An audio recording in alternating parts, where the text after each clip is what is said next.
പ്രേക്ഷകരിലേക്ക് ഫോർ എത്തിക്കാൻ? Me it's very exciting. കാര്യം ഈ ക്യാരക്ടർ പോലീസ് ആവുന്നതിന് പിന്നിലുള്ള കഥയുണ്ട്, അതിൻ്റെയുള്ള സാഹചര്യങ്ങളുണ്ട്.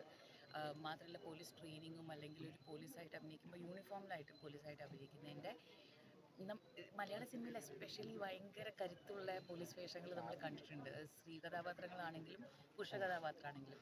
20 വർഷത്തിൽ എനിക്ക് ആദ്യമായിട്ടാണ് ആ ഓപ്പർച്യൂണിറ്റി കിട്ടുന്നത്. So I really hope to do a good job. ഇപ്പോൾ ഇതിൽ എല്ലാ ക്യാരക്ടേഴ്സും വരുമ്പോൾ ഒരു പോലീസ് അല്ലെങ്കിൽ ഇൻവെസ്റ്റിഗേഷൻ എന്ന് പറയുമ്പോൾ ഫിസിക്കലി ഭയങ്കരമായിട്ട് ചേഞ്ച് ചെയ്യണം, മേക്ക് ഓവർ ചെയ്യണം, അങ്ങനെ വരുന്നത്. അപ്പോൾ അങ്ങനെയുള്ള പ്രിപ്പറേഷൻസ് ചേച്ചി എത്ര actually in terms of body language and training അതിനെ പറ്റിയിട്ടുള്ള എല്ലാ ബാക്ക് സ്റ്റോറിയും ബാക്ക് പ്രിപ്പറേറ്ററി വർക്കൊക്കെ ചെയ്യുന്നുണ്ട്.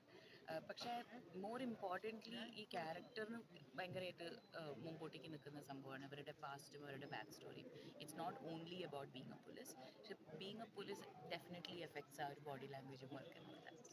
മാർച്ച് വരുമ്പോൾ ചേച്ചി ഫസ്റ്റ് ടൈം ആയിരിക്കും ഒരു ജെൻസി ടീം